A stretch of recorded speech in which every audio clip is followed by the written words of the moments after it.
how are mortgage rates trending in 2025 as far as like what's your outlook for the next 6 to 12 months in regards to the mortgage rates, the interest rates? I know people were hoping that it was going to be a cut from the feds and all these different things, but what are you kind of predicting or seeing? Welcome to my channel, Clark the Realtor. Don't forget to subscribe and let's get started. So mortgage rates, if you guys can see my finger, like it's crazy. They're ever changing, right?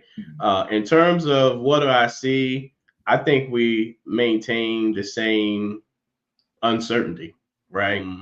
So I know this is not a political channel. I don't get into politics on my channel, but I want to expound on something, right? Mm-hmm. So right now, the big thing is, okay, why isn't the Federal Reserve dropping interest rates? Mm-hmm.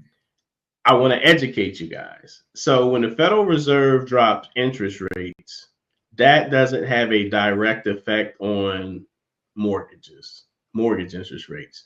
We have either hedged ahead or we hedge after.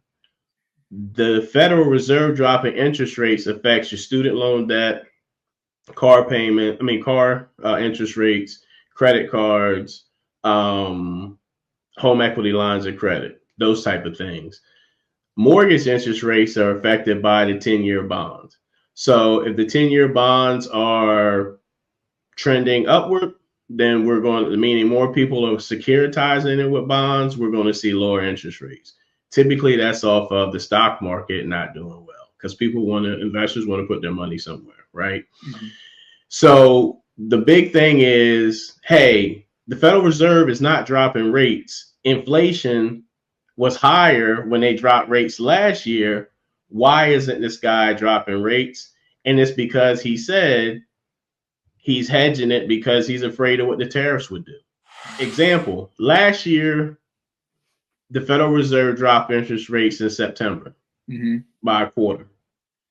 We heard him state at the previous Federal Reserve meeting that they were going to drop rates towards the end of the year. So in July of 2024, mortgage companies started to drop interest rates. Well, when they dropped the interest rates in September of 2024, mortgage interest rates went up and stayed up until like January. Now, you could say, hey, maybe it was a part of the election.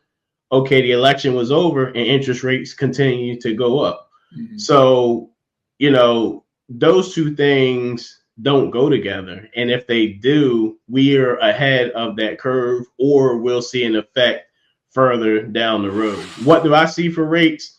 I think until we have some stability in our economy, I think it's unpredictable. Mm-hmm. Because even if the Treasury bonds are up and people are hedging their funds and putting into those bonds, that doesn't necessarily mean we're going to see that effect either. Mm-hmm. This is probably a time that I hear some of the economists say they've never seen. Like there's a guy on the mortgage side named Barry Habib. Okay. For maybe 25 years, they say Barry Habib has been spot on. For the last 3, he just like us, like he can't predict it because even the trends aren't being followed right now. Yeah. I will say this, in terms of interest rates, if you're having another baby, you're not waiting for rates to go down. If you're getting a divorce, you're not going to wait to leave that spouse or refinance until rates go down. You know what I mean? Yeah. If you need to move your parents in, you're not waiting until rates go down. Like people are still purchasing. They don't want to pay those payments. And listen, I understand, but at the same time, there's still going to be people buying homes for certain reasons. I think rates will stay in the 6s. I honestly do. Just prep yourself. Rates are going to be what they are, and buy what you can afford. That's the biggest thing. Thanks for watching. Don't forget to subscribe.